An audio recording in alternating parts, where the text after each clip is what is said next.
성경에 네. 요한복음에 1장 1절에서 18절까지 전체 제목을 저는 뭐로 잡았냐면 예수님은 하나님이시다. 예수님은 아멘. 하나님이시다. 우리가 신학을 공부를 한다고 지금 신학교를 하고 있는데 신학이라고 하는 걸 사람들이 그냥 뭐 무슨 책을 자꾸 읽으려고 그러는데 모든 신학이 제일 완벽한 건 성경 안에서 나오는 거잖아요. 그러니까 아멘. 저는 성경을 읽을 때 제일 중요시 여기는 게 작은 이 귀절 예수님의 행동 하나를 제가 조심스럽게 보는 건 하나님의 마음을 제가 알으려고 하는 거거든요. 그래서 하나님은 이런 마음을 갖고 계시는구나. 하나님은 이걸 좋아하시는구나. 이걸 알면은 글쎄 신학이라는 게 그게 문제가 아니라 하나님의 마음을 알고 내가 하나님이 이걸 좋아하시지 하고 그렇게 살면은 신학을 더 깊이 안다고 저는 생각이 들거든요. 그래서 아멘. 저는 이제 이걸 이렇게 읽는데 요한복음 1장 1절에서 18절까지 전체 내용이 예수님은 하나님이시다. 굉장히 이게 말하기 힘든 거잖아요. 예수님이 사람이었잖아요. 네. 그것도 이스라엘의 한 청년인데 그 청년을 하나님이라고 그러면 누가 믿어주겠어요. 근데 그 어려운 그 주제를 가지고 요한이 정말 하나님이 주신 지혜로 천재적으로 이걸 썼다는 거죠. 그러니까 처음에 예수님을 말하기가 힘들으니까 태초에 말씀이 계시니라. 그러니까 아니 태초에 하나님도 아니고 말씀이 계셔? 근데 이제 아까 설명한 것처럼 헬라권의 사람들은 그 철학자들이 그런 사상을 많이 가르쳤으니까 그래 태초에 로고스 그렇지 로고스가 세상은 막 변하는데 그냥 변하는 게 아니라 그 모든 것을 다 통제하는 어떤 힘이 있다. 그거를 로고스라고 생각을 한 거예요. 근데 그걸 확 잡아서 바로 그분이 바로 신이잖아요. 하나님이잖아요. 그러니까 요한이 태초에 하나님이 계시다 소리 대신에 태초에 로고스가 있다. 그래야지 헬라 문화권 사람들이 잘 알아들으니까. 그렇게 이제 말을 한 거예요. 그렇게 해놓고는 여기 올라왔네요. 하나님이신 예수님 그거 저기 첫 번째 그 단락을 올려주세요. 지금 우리 권사님도 아직 이걸 못 가지고 있다 그러니까. 그래서 제가 이제 첫 번째 여기에서 1장에서요. 태초에 말씀이 계시니라. 태초에 말씀이 계시니라 했는데 여기에서 질문을 냈어요. 이 질문이 이제 이런 식으로 우리가 생각을 해보면 성경을 잘 읽게 되는 방법대로 이제 제가 생각해서 이거 한 건데 태초에 말씀이 계시니라 이걸 여기 첫 번째 말씀은 누구인가 하는데 1절과 14절을 읽어보라는 거잖아요. 말씀이 계시다고 해놓고 본문을 다 읽어봐도요. 말씀이 누군지 미스터리야. 말을 안 해. 말을 안 하다가 14절에 와서 딱 나와요. 본문 읽어보면 말씀이 육신이 되어 우리 가운데 거하시네. 그러니까 거기서 이게 풀리잖아요. 말씀이 육신 말씀인데 로고스인데 세상을 움직인 어떤 힘인데 신이신데 육신 인간의 몸을 입고 또 그리고 우리 가운데 같이 살았어. 그런 분이 누구겠어요? 예수님이지. 그러니까 아멘. 그 34살밖에 안 된 유대인 청년이 하나님이다 이렇게 말하면 그걸 누가 이해하겠어요? 그러니까 이 요한은 그 아름답고 영광스러운 예수님을 표현하기 위해서 이렇게 사람들이 이해할 수 있게 이렇게 나간 걸 볼 수가 있습니다. 그래서 1절과 14절을 볼 때 이제 이걸 가운데 거를 우리가 잘 이해하기 위해서 이제 미리 보는 거예요. 1절과 14절을 볼 때 말씀은 바로 예수님이시다. 그걸 알 수 있죠. 아멘. 누구인가? 로고스는 누구인가? 그리고 아까 6세기 에베소 철학자 헤라클리토스가 한 말은 아까 이제 우리가 다행히 공부를 했으니까 그거는 이제 지나가면서 그러니까 이건 뭐냐면은 요한이 참 정말 대단히 잘한 거죠. 로고스라고 하는 헬라 문화권의 사람들도 다 이해하는 그 말과 말씀으로 하면은 유대 문화권 이 구약을 믿는 사람들도 말씀이 바로 세상을 움직인 힘이었잖아요. 말씀으로 세상을 창조했잖아요. 그러니까 너무나 딱 맞는 하나님을 말씀으로 역사하시잖아요. 그래서 그거를 가장 잘 표현해서 바로 말씀은 예수님이시면서 말씀은 하나님이시면서 이 모든 것들을 잘 이렇게 말해준 것을 우리가 볼 수가 있습니다. 그러면 두 번째에 있는 걸 보면요.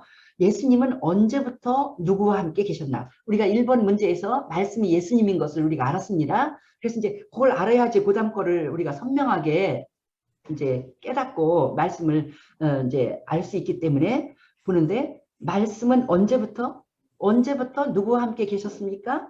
1절도 보지만 뭐 1절부터 그러죠. 태초에 말씀이 계시니라. 이 말씀이 하나님과 함께 계셨으니 이 말씀은 곧 하나님이시니라. 그가 태초에 하나님과 함께 계셨고, 그러니까 말씀은 언제부터? 태초부터. 그러니까 태초부터 계신 분은 하나님이죠. 태초부터 세상에 아무것도 만들어지기 전에 계신 그 태초부터 계신 예수님. 이제 하나님을 생각하지 말고 예수님을 생각해야 돼요. 그리고 누구와 함께 계셨나? 하나님과 함께 계셨어요. 2절에 나왔잖아요. 그리고 그러면 이렇게 여기서 그는 말씀을 말하거든요. 만물이 그로 3절을 봅니다. 만물이 그로 말미암아 지은 바 되었으니 지은 것이 하나도 그가 없이는 된 것이 없느니라 그랬어요. 그럼 여기서 3절은 예수님이 하신 일을 가르쳐 주는 거예요. 예수님이 3절을 보면 무슨 일을 하셨어요?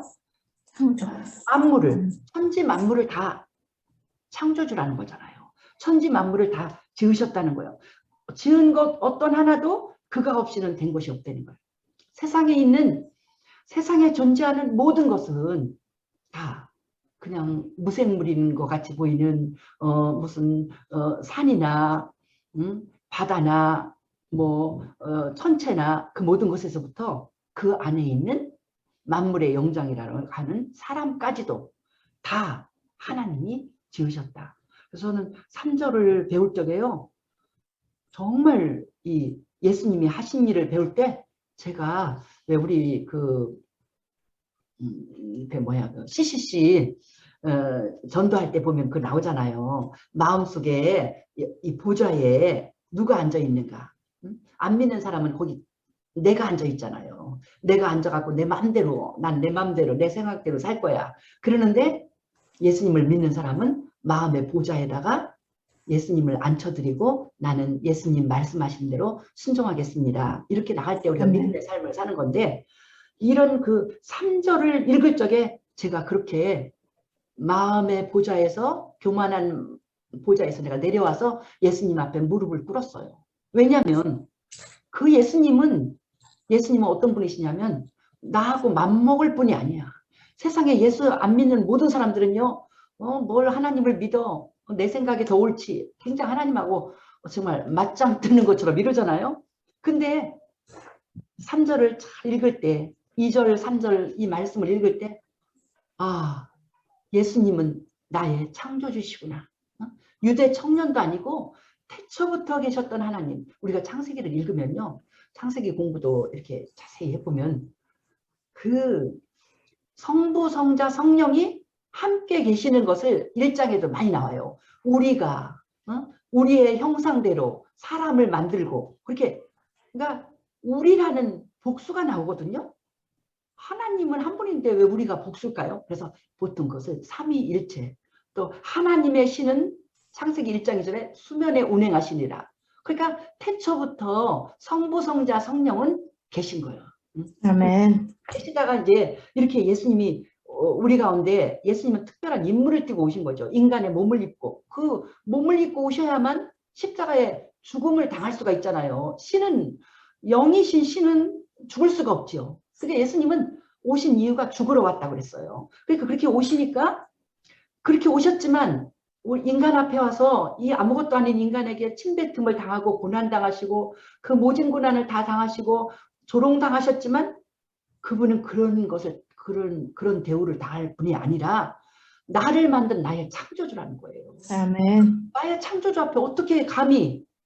그래서 제가 3절을 잘 공부할 때 예수님 앞에서 겸손하게 슬그머니 내 마음의 보좌에서 나는 내려오고 예수님 앞에 고백했어요. 예수님, 하나님이신 예수님의 말씀을 제가 경청하고 예수님이 하신 그 모든 것을 제가 잘 보고 따라가겠습니다. 이렇게. 아멘. 왜냐하면 그분을 너무 높고 귀하신 하나님, 나의 창조주기 때문에.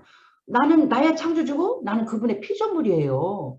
그분이 나를 만들었어. 그러니 어떻게 감히 그분하고 내가 그분이 나에게 지혜를 주시고 나의 IQ, EQ 다 줬는데 그분한테 내가 당신 이해 못하니까 나를 가르쳐보라고 이런 말을 어떻게 할 수가 있습니까? 내가 다 모르는 게 너무 당연하고 이런 모습을 볼 수 있고요. 또 요한복음 전체에서도요. 제목이 중요한 귀절이 되는 게 1장 4절이에요. 1장 4절을 묵상할 때 놀라운 은혜가 있는데 그 안에 생명이 있었으니 이 생명은 사람들의 빛이다. 이것은 대단한 말씀이에요. 그가 예수님이잖아요. 예수님 안에 생명이 있었다 그랬어요. 예수님 안에 생명이니까 이것을 그 성경을 읽을 때요. 아주 우리가 국어책 읽듯이 아니면 무슨 중요한 책 읽듯이 꼼꼼하게 보면 거기서 보화가 쏟아집니다. 예수님 안에 생명이 있었다는 거예요. 예수님 안에. 그럼 뭐예요? 예수님 밖에 나가면 죽음밖에 없어. 생명이 없어. 예수님 안에 생명이 있다는 그 말은 뭘 얘기하냐면 내 생명, 이 땅에서 내 육신의 생명도 예수 안에서 왔습니다. 하나님이 나의 창조주시니까요. 하나님께서 지금 우리가 살아서 이렇게 공부를 하고 가르치고 배우는데 2021년도를 사는 내 생명, 지금 살아서 열심히 일하고 있는 내 생명, 예수님이 허락하셨기 때문에 우리가 이 생명을 누리고 있는 줄 믿습니다. 아멘. 예수님 안에서부터 세상 모든 사람의 생명은 다 예수님 안에서 나왔어요. 자기가 어떤 사람의 인정을 안 할 뿐이지. 그리고 우리는 또 하나를 생각할 수가 있어요. 요한복음은요. 이렇게 뭐랄까 은유라고 할까요? 어떤 상징을 가지고 세상 모든 사람이 다 함께 생각할 수 있는 그런 그 깊은 의미를 많이 주고 있어요. 그래서 그 안에 생명의 또 하나는 뭘까요? 그건 뭐냐면 예수 안에 들어가야만 영원한 생명도 있다는 거예요. 생명은 두 가지잖아요. 지금 우리의 이 생명, 짧은 이 생명, 이거보다 더 중요한 건 영생이잖아요. 영원히 이어지는 천국에서의 우리의 영원한 생명. 이것이 내 얼굴 없어진 것 같은데. 이것이 그렇게 중요한데 예수 안에 들어갈 때만 그 영생을 얻는 거잖아요.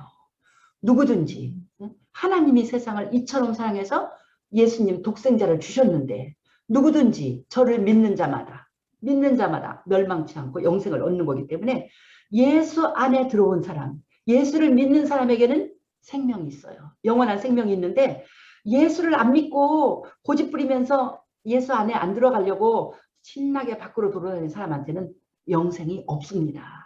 그러니까 그 안에 생명이 있었으니 얼마나 이게 의미가 크고 아름다운지 정말 요한복음은 너무나 멋지고 우리에게 생명을 주는 책입니다. 그 다음 기절이 또 더 중요해요. 이 생명은 사람들의 빛이라. 이 생명은 뭘? 예수 안에 있는 생명이라는 거예요. 예수 안에 있는 생명을 가진 사람만이 빛 가운데 살아간다는 거죠. 예수 안에 있는 생명을 갖지 않으면요. 우리는 어둠밖에 없어요. 어둠밖에 없어. 그리고 제가 대학 들어갔을 때 어떤 총장님이 그러셨나? 그게 지금도 생각나요. 우리 인생이라는 것은 좌충우돌 이리 가도 부딪히고 저기 가도 부딪히고 우리는 계속 부딪히는 일밖에 없다고 이렇게 하는데 예수 안에 생명, 예수님을 믿고 예수님이 주시는 영생을 영접하고 예수님으로 인하여 하나님의 자녀가 되고 이 관계가 될 때 그때 비로소 우리는 빛 가운데 살아가는 것입니다. 또 우리 모두에게 어떤 그 상상을 해야 돼요. 이 요한복음을 읽으려면요. 하나님께 기도하면서 상상력이 없는 사람도 상상력을 제대로 발휘를 해야지 이 은혜를 다 받는 것입니다. 빛이라는 거. 빛이라는 것이 얼마나 놀라운 많은 이런 상징이 있어요.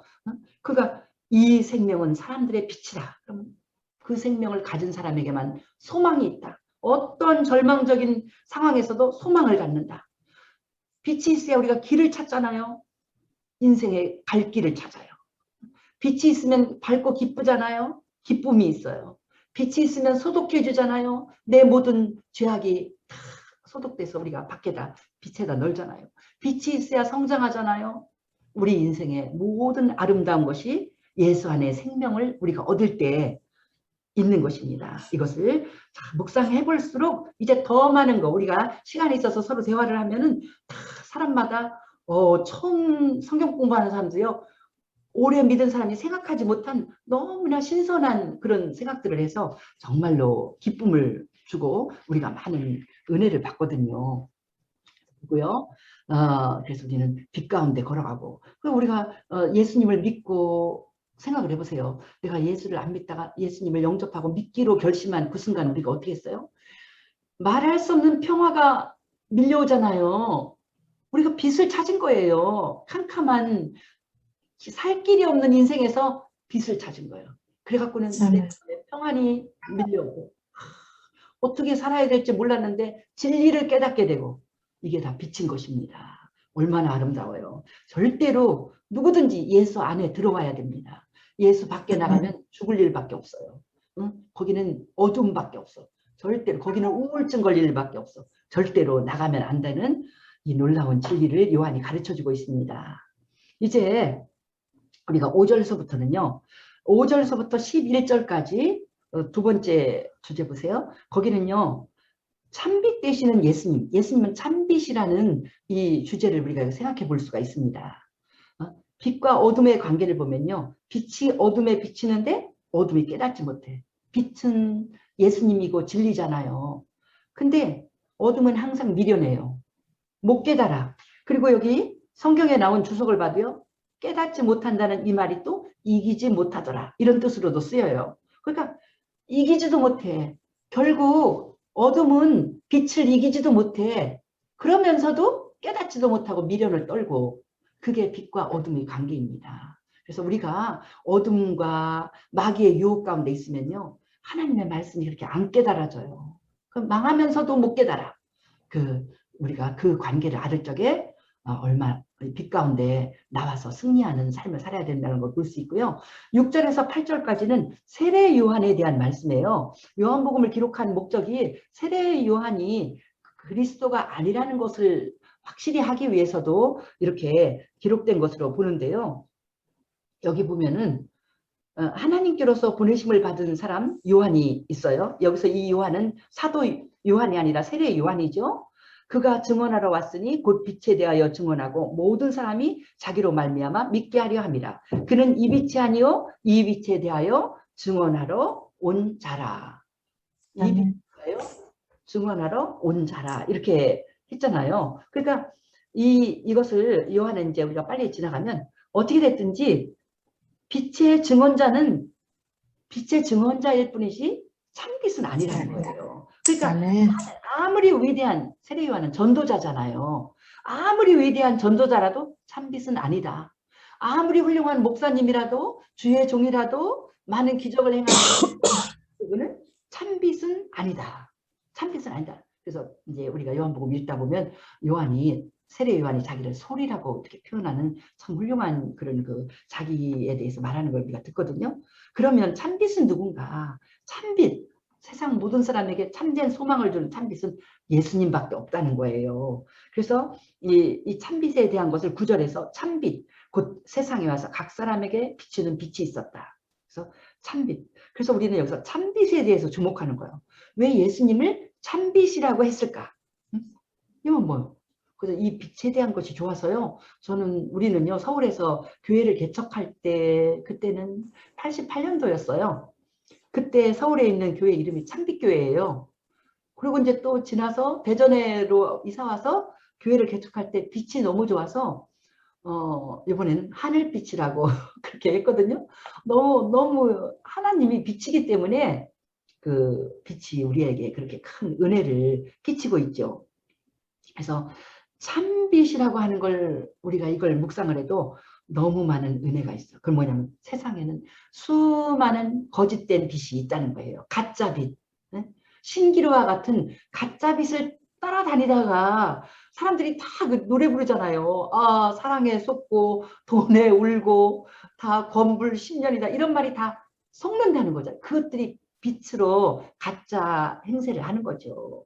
그래서 많은 사람들은 그래요. 예수를 안 믿는 참빛인 예수님을 깨닫지 못하고 이것저것 쫓아다니는 사람은 돈이 나에게 참빛이야. 사장님한테 잘 보이면 사장님이 참빛이야.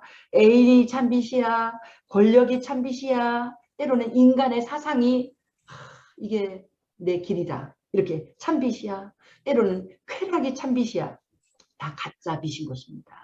속으면 안 됩니다. 마귀는 그런 모든 것에 우리를 속게 하려고 그래서 가룟 유다도 속았잖아요. 참빛을 옆에 두고도. 근데 우리는 예수님만이 참빛이다.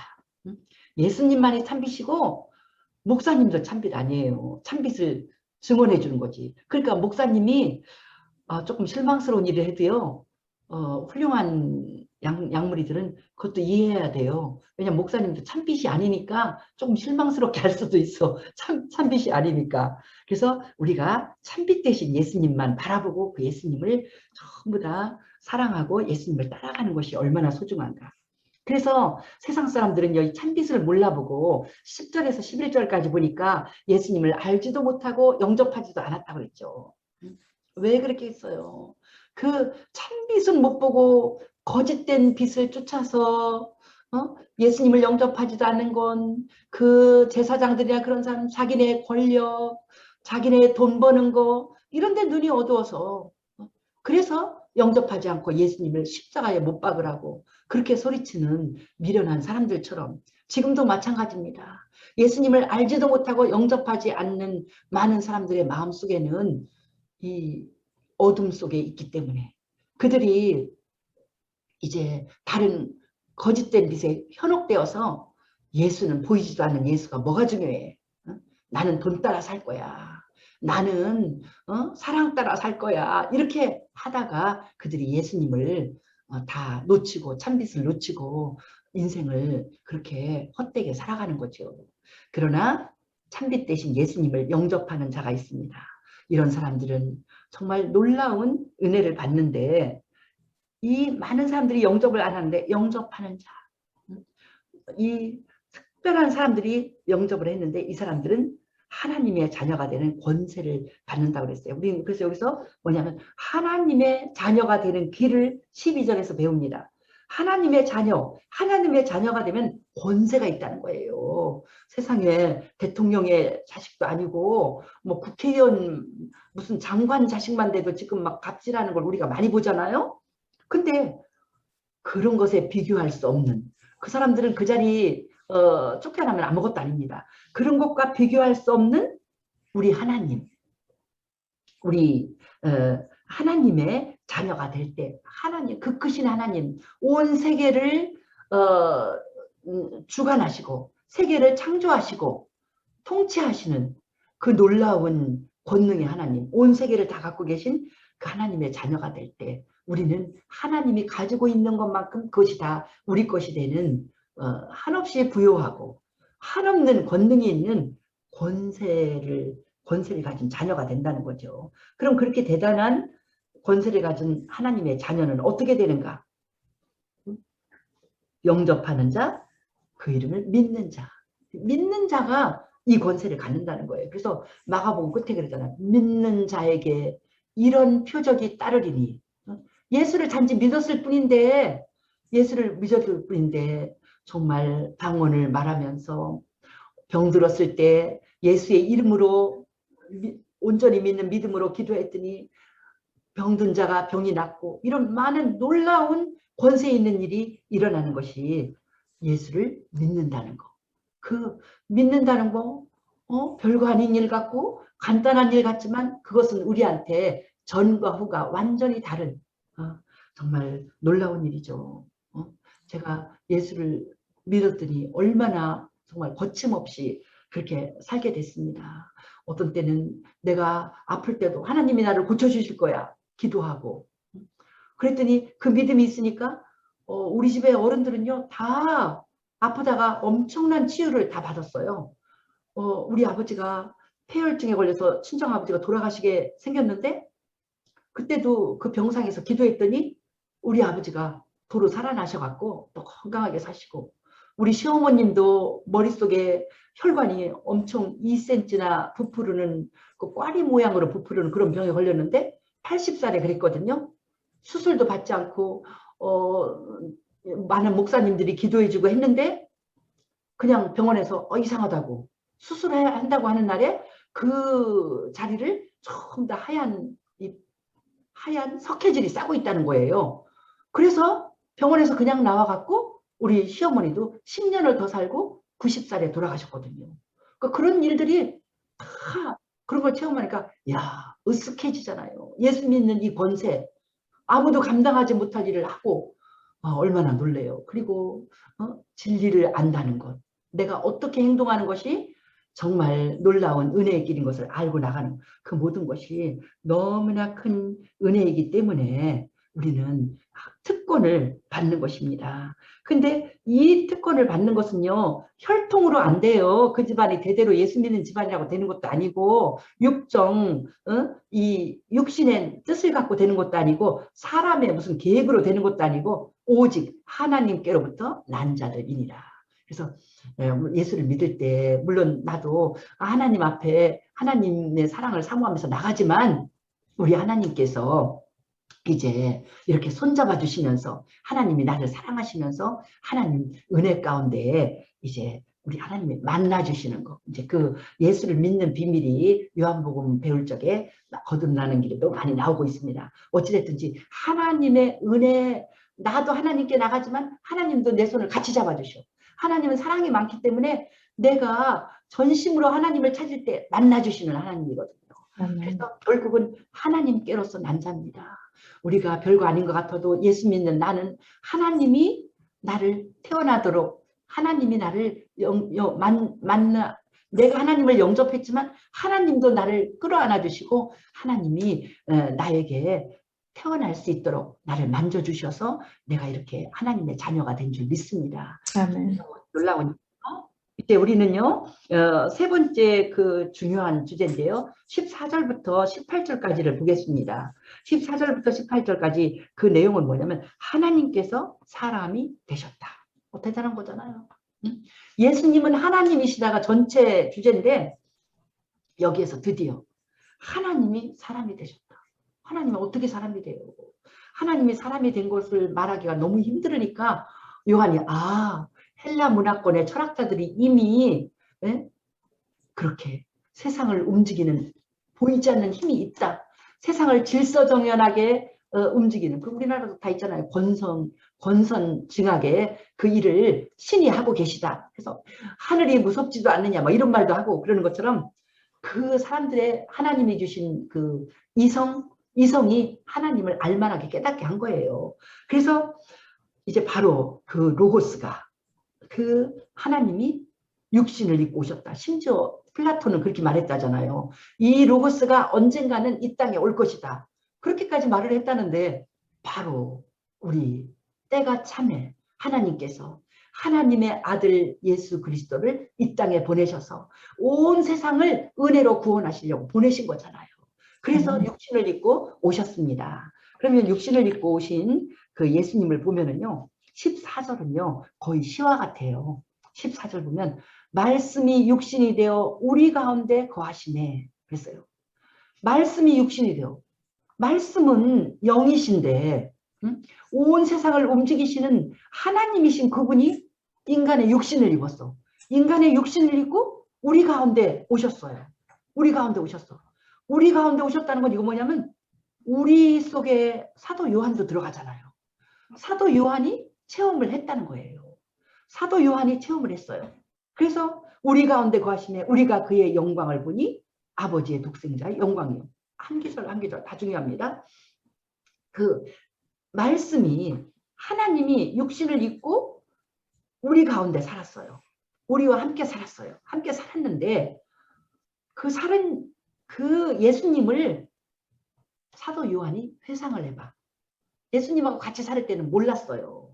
같이 살 때는 몰라서 사도 요한도 막 그냥 욕심을 내고 주님께서 예루살렘에 올라가서 제일 높은 왕의 자리에 가면 나에게 우리 형제에게 좌의정 우의정 주세요. 이렇게 욕심 부리고 그랬잖아요. 그런데 그때 아니고 몇십 년이 지나서 예수님의 그 십자가의 사랑과 예수님의 그 모습을 다 생각할 때 이제 사도 요한은 뭐냐면 뭐만 느껴지냐면 우리가 그의 영광을 보니 영광밖에 안 보이는 거예요. 영광, 영광. 예수님의 그 공생에 예수님의 하나님의 일을 한 그 삶 자체가 많은 병자, 문둥병자를 손을 대면서 내가 불쌍히 여기노니 나음을 입어라. 문둥병자를 고쳐주시고 많은 죽은 자를 살리고 죽은 나사로를 살리고 또 마지막에는 기꺼이 십자가의 그 길을 걸어가고 그리고 죽기까지 그것을 온전히 다 체험하는 그 예수님의 일생. 그러다가 또 부활하시고 승천하셨잖아요. 그걸 보니까 영광. 하나님의 아들의 영광만 보이는 거예요. 그분은 아버지의 독생자 그의 영광을 보니 아버지의 독생자의 영광. 하나님의 아들. 어떻게 보면 하나님이죠. 하나님이 아니시면 그 길을 걸을 수 없는 어떻게 그런 사랑이 있고 어떻게 그 모진 고난을 당하면서 온 세상을 다 품고 사랑하는 어떻게 그럴 수가 있어요. 부모도 그렇게 하기 힘들어요. 아들이 막 모진 부모가 많은 부모가 자식을 보호하면서 아기를 보호하면서 죽어가지만 이렇게 계획적으로 그 모진 고난을 다 겪으면서 못을 바뀌면서 내가 온 세상의 죄를 다 짊어지겠다. 그것도 인간도 아니고 우리를 지으신 창조하신 하나님께서 그렇게 할 때 하나님의 외아들의 그 영광 그 놀라운 영광이라고 말할 수밖에 없는 감히 표현할 수 없는 것을 깨달았다는 거예요. 그리고 은혜와 진리 충만히 강물처럼 흐르는 은혜 갚을 길 없는 그 은혜 이것을 어떻게 내가 갚나 또 진리 하나님의 진리 그 진리는 뭘까요? 그 다음에도 이제 생각해 볼 수 있지만 진리 하나님은 한량없는 사랑의 하나님이시다. 사랑으로만 세상을 구원할 수 있다. 하나님이 우리를 못된 짓 하지 말라고 막 때려주고 죽음에 이르고 이렇게 할 수 있죠. 그 세상을 구원하는 것은 한량없는 하나님의 사랑으로 그 사랑에 녹아서 구원하는 거지 그렇게 때려서 되는 일이 아니라는 걸 그런 것도 다 진리예요. 그리고 공의로우신 하나님은 그냥 우리들의 죄를 그냥은 용서할 수 없다. 그것도 또 하나님의 진리예요. 그 충만한 진리가 사도 요한에게 깨달아졌다는 거예요. 그래서 아버지의 독생자의 영광.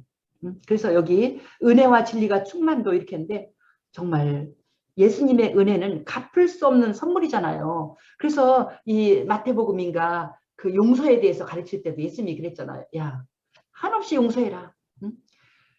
7번씩 70번이라도 용서해라. 그럴 때 그랬잖아요. 왕에게 그 빚진 금이 어느 정도였냐면 왕에게 빚진 돈은 그거를 우리 돈으로 계산하니까요. 지금 이제 그걸 가르칠 때가 지나서 이제 잊어버렸는데 하여튼 뭐 조단으로 가나? 못 벌어. 월급쟁이가 평생을 벌어도 못 버는 돈을 그 왕이 용서를 해줬어요.